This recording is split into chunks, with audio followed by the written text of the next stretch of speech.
Hi, everyone. Welcome to episode 69 of the All Dolphins podcast. This one in honor of Omar. Omar, the wheels are spinning for Omar right now. I was trying to guess.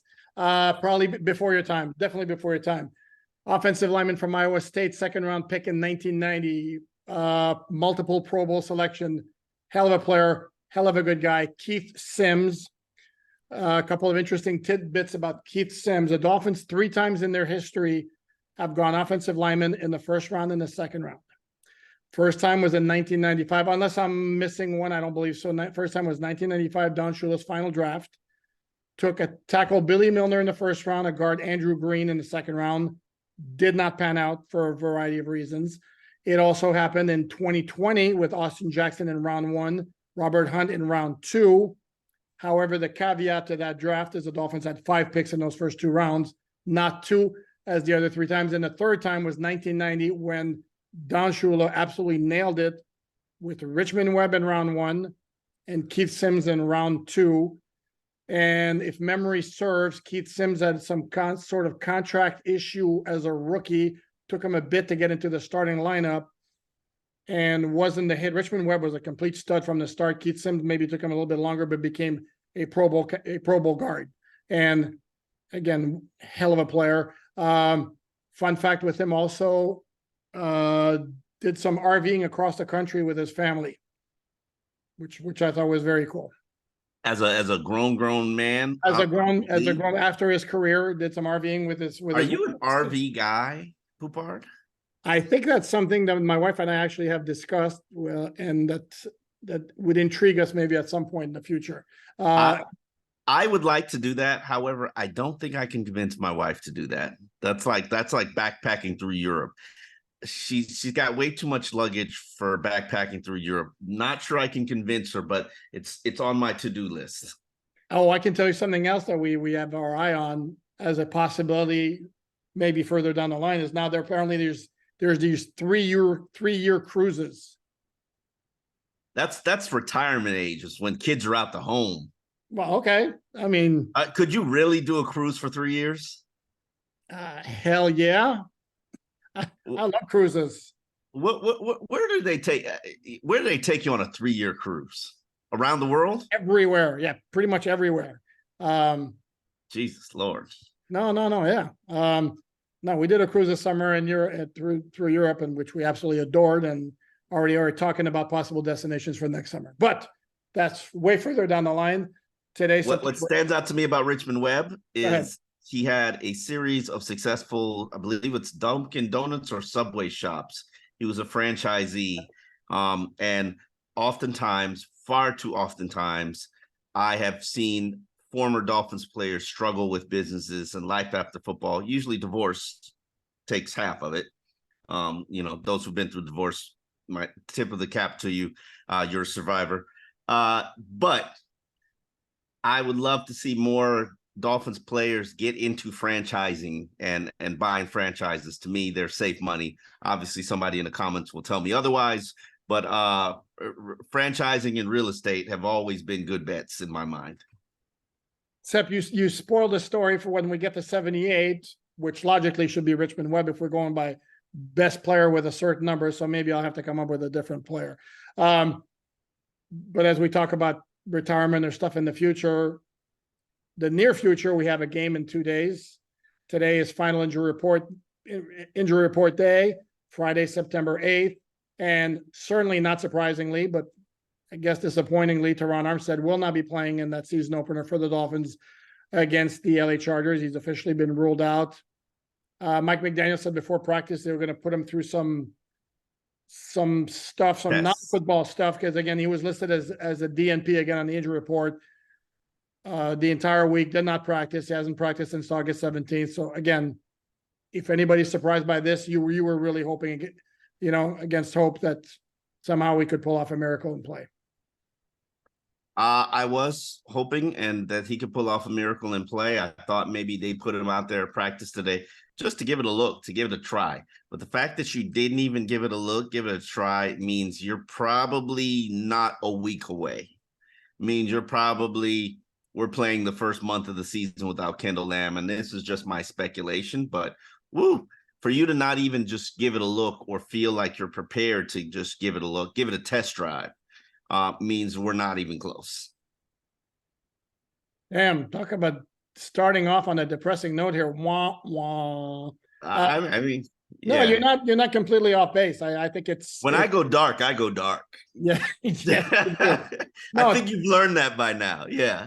No, I have. To me, the second I saw the first injury report, and it was, to me, I was expecting like either ankle or knee, but no, it's back, ankle, knee, and I'm like, oh boy, that's not good.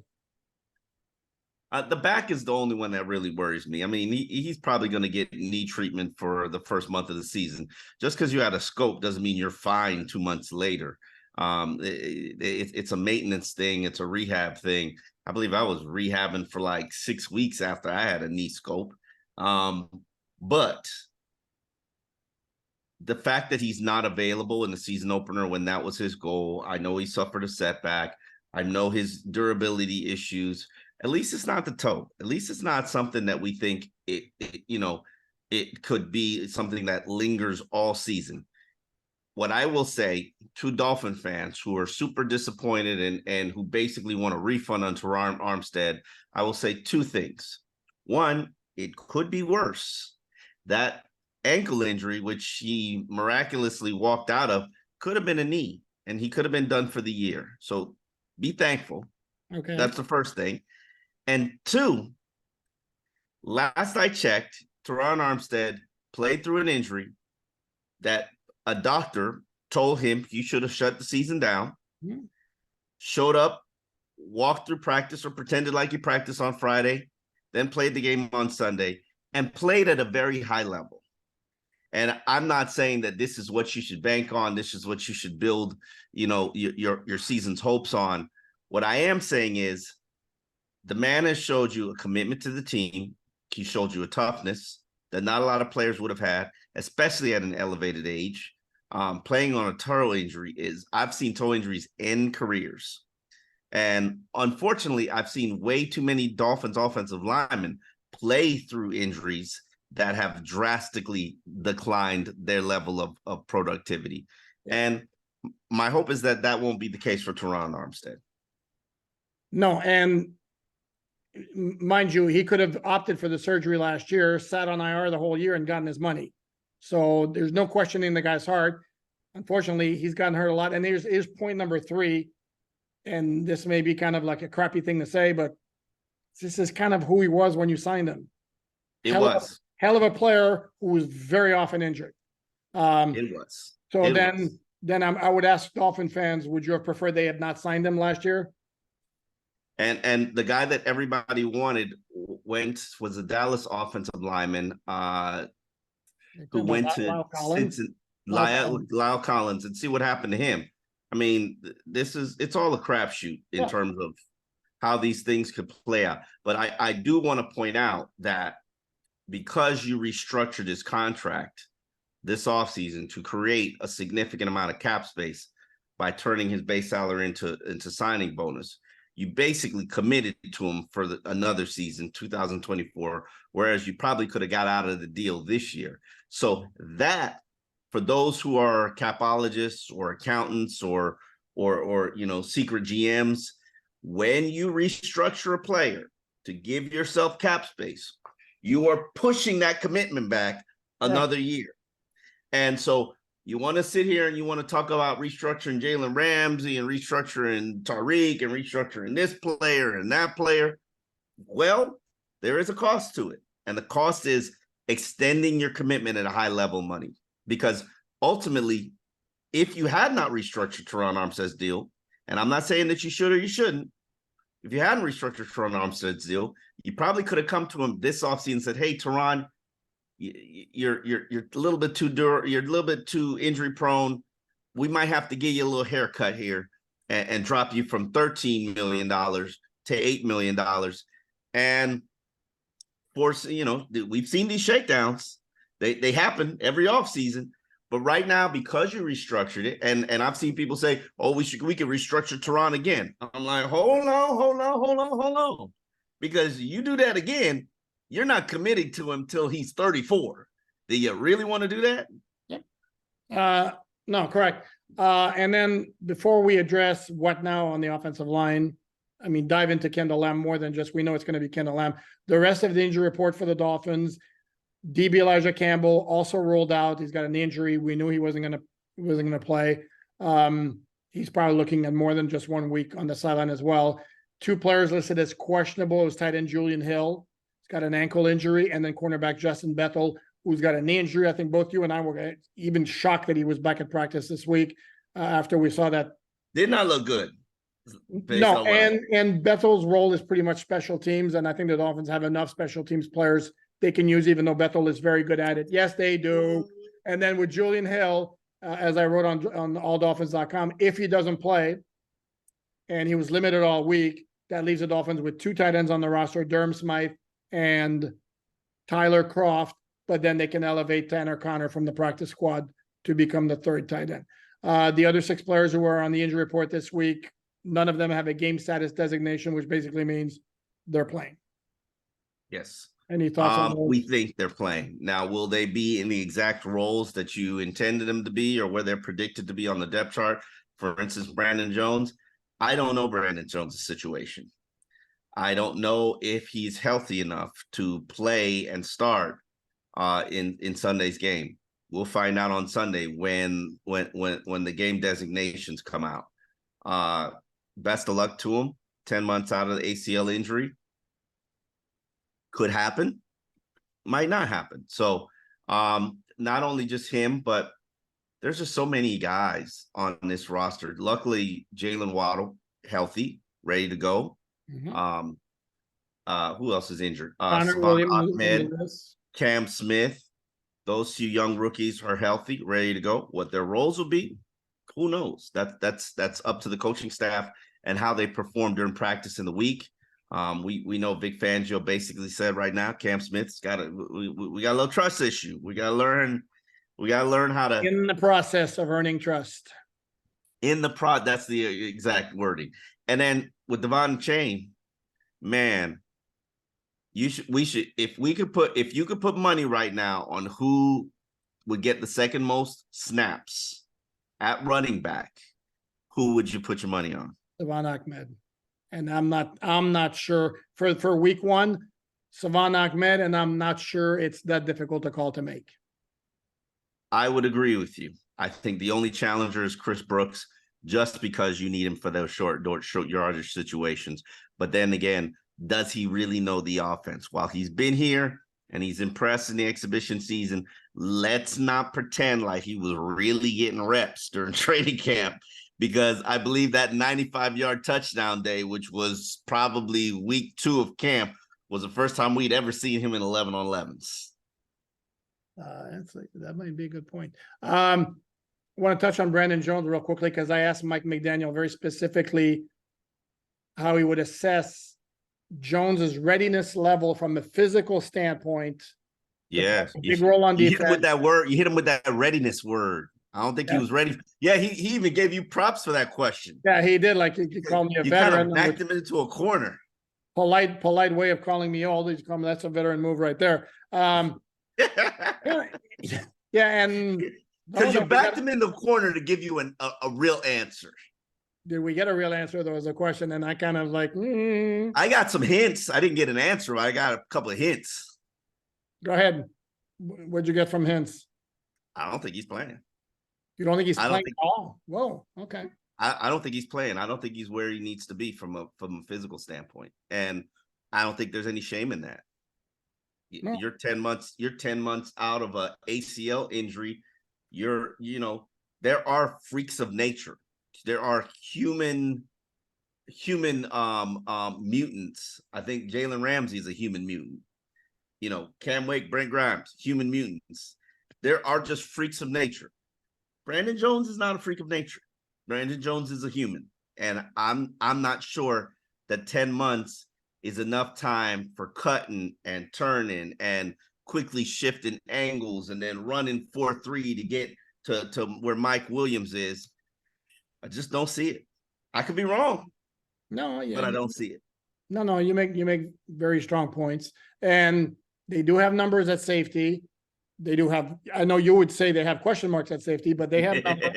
They have capable guys. They got players at safety. They got bodies at safety. Let me correct myself. Harsh. They got bodies at safety. Do they have players?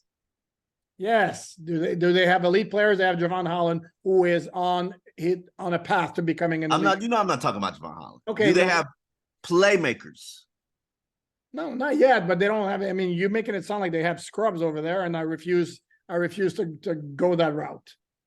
Put some respect on Veron McKinley's name, Deshaun Elliott's name, and Brandon Jones. We're thinking he's not playing, and Elijah Campbell is going to be a few weeks. So I think we could see Deshaun Elliott and Veron McKinley as the other two safeties active against the Chargers. Back to the offensive line. It's actually interesting. I don't think anybody asked him. We gave up. Nobody asked McDaniel today about who's starting at left guard, whether it was going to be Wynn or Eichenberg. I think McDaniel gave us too many filibusters. We might have had 8 questions today. Yeah. Like, I'm not even sure I got a second question in. He filibusters too well. We got to chop that down. So Kendall Lamb is going to make his second start for the Dolphins. He also started at left tackle in the Week 17 game last year against the New England Patriots when Teddy Bridgewater was a starting quarterback, but left the game early. Also had an ankle injury during that game that basically sidelined him for the rest of the season, where he might have been in line. If you recall, in the playoff game at Buffalo, the Dolphins wound up starting Robert Hunt at right tackle because they were having injury issues. Brandon Shell got hurt. Kendall Lamb was hurt. And then they also wound up starting Lester Cotton at guard and Robert Jones at guard. I'd be lying if I told you I remember exactly how well Kendall Lamb performed against the Patriots in that game. I'd have to go look at, the tape again. He's a veteran. You looked it up yesterday. It's 30 starts. So to quote the late Tony Sperano, this ain't his first rodeo. The late great Tony Sperano. This ain't my first rodeo. So he's not Terron Armstead. Let's not kid ourselves. And he's facing Joey Bosa most of the time. They usually line up Bosa on the right side, Khalil Mack's on the left. I think I've seen at times where they might flip-flop the two. Yeah. Austin Jackson said they flip-flop them. Okay. Well, either way, it's not a fun challenge against either guy. You know what's interesting? Kendall Lamb, who everybody who's followed me, who's been here since the beginning of the podcast. I was a fan of Kendall Lamb during training camp. He was a baller. He was ready to go. He absolutely just impressed me from what he showed from the beginning of training camp. And so I gave him the thumbs up until the last week of training camp practice against Jacksonville. I talked to him, found out what the issue was there. I'll give him a pass and I'll give him an excuse. But his first NFL start many, many moons ago, he told us today, it came against DeMarcus Ware, who just got elected to the Hall of Fame. So, and he didn't embarrass himself. And this is a young man that I have all the confidence in the world that he will be prepared, ready to go, and totally committed to doing his best to put his team in position to be successful. I'm a Kendall Lamb fan. Now, if he goes out there and he performs like Dallas Thomas, I'll be like, I mean, not like never-ending shots at Dallas Thomas, man. Relentless. Hey, you do know this is the part we're going to see in the comments. Sure, you mentioned Dallas Thomas, but you don't mention Jesse Davis. Wow, they're gonna force me to back me into a corner. Listen. Jesse Davis had no business being out there left tackle. You played him because you had no choice. That doesn't mean it was a good choice. So, no, and I'm with you. I don't look. It was going to be a tough matchup, regardless. Even if Terron Armstead had been able to play, the matchup of the Dolphin tackles against the Chargers edge defenders, Khalil Mack and Joey Bosa, a pretty talented duo. So regardless who it was going to be a challenge. Obviously, you'd like to have Armstead. You don't. And it's still going to be a major challenge. And could it be the key to how successful the Dolphin offense can be? I mean, to a certain degree, yeah. I mean, if the offensive line gets completely destroyed, the offense is going to struggle. I mean, that's kind of obvious. Are there ways around it? Yeah, could see maybe some quicker throws, more screens, Run the ball. run the ball. There you go. Run the ball. I know you're Run the ball. I keep screaming it from the mountaintop, and I hope Dolphin fans really get it. You want to solve all of your problems, all of them, every single one of your problems on your team. You know what the solution is? Run the damn ball. If Keeps Tua healthy. Absolutely. If it keeps the defense fresh, it opens up your big passing plays, helps you own time of possession. Run the damn ball. You were effective creating running lanes in the exhibition season, third in the NFL running the ball in the exhibition season. I know it's the exhibition season, but you went out there and you burrowed open huge, massive holes in lanes so that every back had a big run. That's the whole point of the wide zone, outside zone running scheme. Yeah. Let's do it. Run the ball. And I have to mention this, you just love using the term exhibition season. I can tell you, I don't remember the exact circumstances. I had that in copy. I was chastised. Like the NFL and the teams do not like the term exhibition season. They want it called the preseason. Do with that what you wish. And I'm going to guess that you wish to completely disregard it. And you're going to keep calling it the exhibition season. But I had to mention it. Am I right? I once had a copy editor who hated to use preseason. It wasn't pre, it was exhibition. It was fake games. So there's no preseason. Preparatory games. Okay, so we should call them the preparatory season. There you go. See, there you go, the prep season. So we started on matchups. Where else are you intrigued in terms of matchups?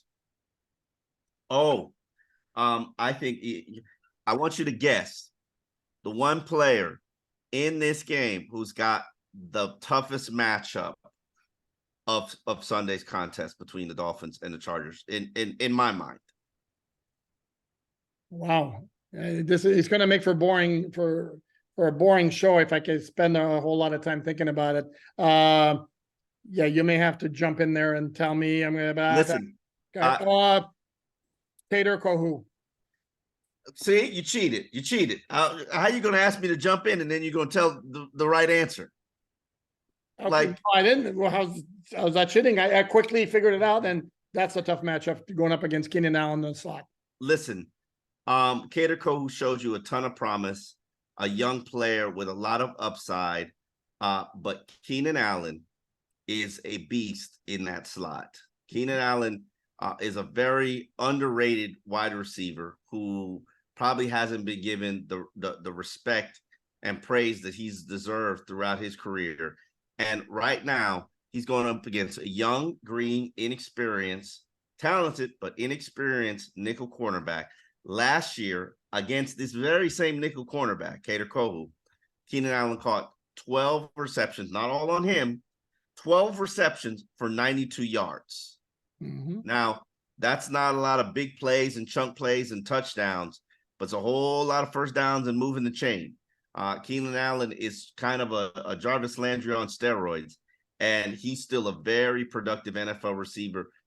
Kind of reminds me of a running back at the wide receiver slot. When you look at Keenan Allen, there's a lot of push-off going on.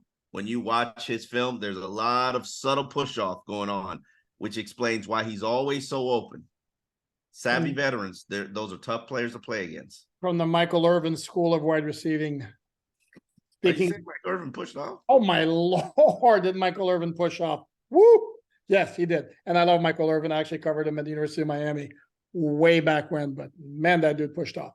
Yeah, and Keenan Allen, the times I saw the Chargers a couple times last year, to me, he looked slow as molasses. I mean, and he's a guy who's getting a little bit older, has dealt with several injury issues, but he is, you mentioned it, between the pushing off and the route running, if you want to use a nice football word, savvy. Yes. Dude is very savvy. He knows the tricks. And again, you mentioned Tater Kohu is a very talented young cornerback. Emphasis on the word young. Keenan Allen's been around and he knows all the tricks. Yes, that is a very, very difficult matchup. And this is where Bradley Chubb, Jalen Phillips, if the Dolphins want to blitz, or if they can get some push from the interior, perhaps Emmanuel Ogbah shows up in this game. This is a kind of game where he would be needed. Why you got to call out? I'm not calling That him felt out, like but a I'm call saying out. when they play the Patriots, for example, I'd be shocked if Emmanuel Ogbah has any kind of role or impact on the game, because the Patriots is going to be very short passing and a whole lot of running. The Chargers, especially with new offensive coordinator Kellen Moore, as Fernando Ramirez told us this week on an earlier podcast from behind enemy lines, they're looking to chuck it this year. Well, they need time to chuck it, which puts more of an emphasis for the Dolphin defense. Get in Herbert's face. This is where Emmanuel Ogbah should earn some of that $15 million salary, guaranteed $15 million. Wow, putting the salary out there too, and it's valid, it's real, it's logical. I would like to see him be in a rotation with Jalen Phillips. He deserves a series for every guy. They need rest. Don't just go out there and put Jalen Phillips and Bradley Chubb in a situation where they don't get a breather. Rotating players is very beneficial. Javon Holland is another guy that I think is very critical for this matchup from the standpoint of the safeties covering deep. This is a quarterback who's got that arm where he could take it. He could beat you over the top very easily. And whether it be Javon Holland or the safety opposite Javon Holland, where, we could say it's Verone McKinley, we could say it's Deshaun Elliott. I don't know who it's going to be. It might be Javon Holland playing center field. And that would put the pressure on somebody else to kind of put the pressure on Kohu and put the pressure on Jerome Baker to kind of man the interior of that cloud coverage. So it'll be interesting to see how they play it. No, I remember something else that Fernando told us is that one of the things they want Herbert to do this year is take chances down the field. Whereas last year under their previous OC, who I just saw today, went to Denver. I didn't remember that. Oh yeah, he was reunited with Sean Payton. Basically last year was basically that it was drilled into Herbert. Don't make mistakes. If it's not completely open deep, just dump it off. This year, Kellen Moore is like basically chuck it, take chances down the field. Well, if you take chances down the field, there could be opportunities for picks. This is where Javon Holland as a center fielder could have the opportunity. And if he's got a chance to come up with a pick, by all means. Another issue also that you mentioned Ogbah perhaps rotating with Jalen Phillips and certainly Bradley Chubb on the other side as well. Phillips and Chubb actually had success with the pass rush last year, even though Herbert wound up passing for a lot of yards. They got to him quite a bit. And Chubb didn't have a sack, but he had 4 quarterback hits. Phillips had 3 quarterback hits. He had 1 sack. He would have had 2, if not for the most ridiculous roughing the passer call. You'll see. I mean, he got flagged for coming in the vicinity of Herbert and touching him. I mean, it was a completely absurd flag. This year, their job is going to be tougher because last year they were going against backup offensive tackles. The Chargers this year have Rashawn Slater back and their right tackle who also didn't play in the game. And for somebody who mentioned in the comments, what about the players of the Dolphins? Let me backtrack here. The Chargers were missing 6 players, 6 starters who are going to start this week in that game last year. Joey Bosa, Trey Pipkins, Rashawn Slater, Derwin James, and I forget the other 2 right now, JC Jackson, and somebody in our comments section pointed out, well, the Dolphins were missing players also. Yeah, they were missing Brandon Jones, Nick Needham, and Emmanuel Ogbah. Needham's on PUP, Ogbah's a backup, and Brandon Jones might not play. So it's not quite the same thing if we want to equate that particular situation. It's going to be an interesting battle. One player who they don't go against each other, but I recently wrote a column for alldolphins.com. You can find it on the website, which is for free, everybody. And it was an admission that, yes, I was one of the main culprits, hand raised for shoulder a lot of the blame, that banged the table. The Dolphins absolutely have to draft Tua Tagovailoa over Justin Herbert. Herbert was not a polished quarterback coming out. Tua was. Yes, Tua was more durable, but he was also. I mean, Tua was not. Herbert was more durable, but he wasn't a very polished quarterback coming out of Oregon. There was a leadership void there. The intangibles weren't there. the quarterback. He didn't show that he has had a quarterback with a killer instinct. I hate kind of using that, but I can't. Who was able to finish teams off. And I'm not saying he's shown that he's able to finish teams off, because I think that that's still an issue that persists along with his leadership. But the one thing that you cannot deny is that arm is unreal, that athleticism is there. And if we had to do it all over again, even the Tua-Non crowd, even the biggest Dolphin fans and homers in the world, if you had to do that 2020 draft all over again, there isn't anybody in this organization who put to a lie detector test wouldn't tell you that they would pick Herbert over Tua. And do I think that has changed the scope of where this franchise is or where they're projected to be? I don't. And that's part of the reason is because I have a high opinion of Tua. If Justin Herbert had been drafted, and I address this in the All Dolphins column, I think these franchises would be in the exact same spots that they're in right now, because they were going to part ways with Brian Flores. They were going to restart over. And Herbert in 2000 and 2021 wouldn't have fixed the disaster of an offensive line. He wouldn't have made the weaponry around him better. And he certainly wouldn't have jump-started. We're playing hypothetical here. Go ahead. And he certainly wouldn't have. They had the worst rushing attack in the NFL the previous 2 years before last season. I'm not sure Herbert would have changed that. I mean, Chargers have one of the worst rushing attacks right now with Herbert as quarterback. So, and they got better players there.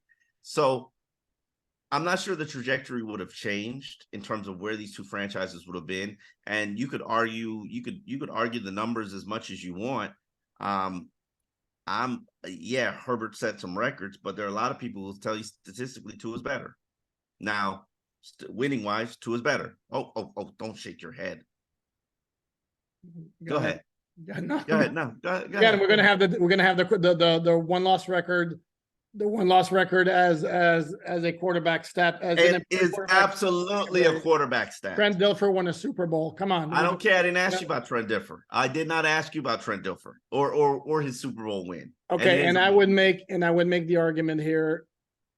And I didn't want to get into a Tua-Herbert debate. I really don't, to be honest with you. To me, I think Herbert. It's what the people demand and want. I would clear it like this. Herbert, to me, is clearly the better quarterback at this time. Durability issues aside, Tua still needs to show something to get to that level. I think if you ask the 30 general managers around the NFL outside of the Chargers and the Dolphins, are there 3 of them who would take Tua over Herbert, durability issues aside? Nope. Okay. And if we want to talk about, and there's been a lot of talk about what was working against Tua in his first couple of years. Well, Herbert has not had the greatest coaches in the history of the NFL, if we're going to be honest about it. His offensive line has been, as much as we dump on the Dolphin offensive line, that Charger offensive line was a complete joke last year once Rashawn Slater went out. Mike Williams and Keenan Allen were hurt half the year. Justin Herbert played half the season with broken ribs. And then I read this week, I didn't even know this, that he had a torn labrum also. I wasn't aware of this. So again, you're saying that he can play with broken ribs with Tua can't? Is that what you're saying? Is that what you're alleging? I'm saying he played with broken ribs. You're the one who said it, not me. Yes, you're correct. Here's the bottom line for me is, and you mentioned the organization would be in the same place if they drafted Herbert. No, they wouldn't, because Herbert's got his max deal or mega deal, and the Dolphins still have to decide whether they're going to do that with Tua. Now, that maybe has more to do with the durability issue, but even if you're talking about a contract, would they be at the exact same place, both coming off playoff losses? I don't know. What I do know is the Chargers right now are set a quarterback for the next 10 years. Can we say that about the Dolphins? Maybe. Really? And I'm talking durability issues aside. Can we say that? Or do we? If I get to take durability issues out of the equation, absolutely, Dolphins. Really? Do we don't need to see Tua finish out a season?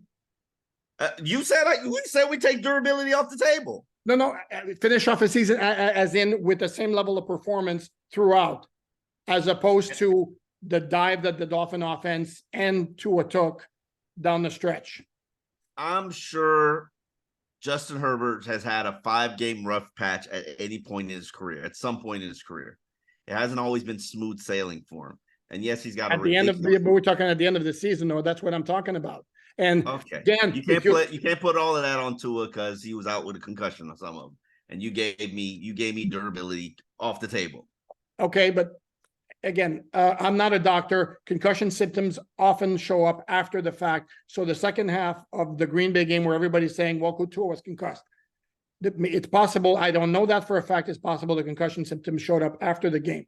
Because I saw the throws. I don't know how you could tell. Well, look, that looks like a concussed quarterback throwing that pass. But if you look and my God, you're putting me in a position to like say negative stuff about Tua, which I hate, but you're not. I'm going to be honest because I'm honest. If you look at the other key moments in Tua's career, look at the Tennessee game in 2021. That was really got to bring up Tennessee in this. We're talking about. I'm talking about the question that remains with Tua for me. Durability aside, is coming up big down the stretch in big games. You got to bring up Tennessee in this. It was raining and snowing, and guess what? I hate to break it to you. And his coach was mean. And how dare you? How dare you? Oh boy! And I'm not even going to bring up Tennessee in this. I'm not okay. I'm not even going to bring up the 2020 finale against Buffalo when the Dolphins get in the playoffs with a win and they lose 56-26 because, and this is very important. I want all Tua fans to understand this. There's may not have been a single writer in South Florida who stood up for Tua more than I did that game. And when I wrote that loss wasn't on him, when other writers were dumping on him because he got zero help from receivers who were dropping balls all over the place. And there was a lot of focus on Tua lost a big game, and I was not one of those. It was a complete, S show, and it was everybody. But to me, this is where for me, durability issues aside, for me to put Tua in that category of the elite, he needs to come up big in end of season situations where seasons on the line are big games. How dare you bring up Tennessee? Tell me I said any lie in what I just said, though. No, you didn't. But you got to bring up old stuff like this is a new season.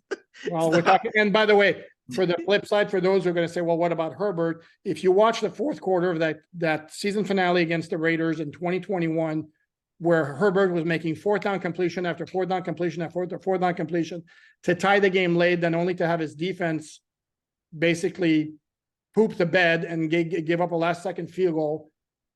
I mean, I don't know what to tell you. And then last year again, yeah, the Chargers, and we're gonna have to wrap this up pretty quick. Chargers gave up a 27-0 playoff lead. Watch the game and look at the drives that the Chargers had in the second half, and you'll see it wasn't a Herbert issue. It was a whole team issue. Joey Bosa, the coach, and everything. So anyway, we got wrap it up. Yep. All Dolphins podcast. We're on YouTube. Subscribe, share, download, tell a friend. On the Fans First Sports Network, where you get your audio podcast under Miami Dolphins Insider. We will be back here tomorrow, Saturday, September 9th. Until then, Omar,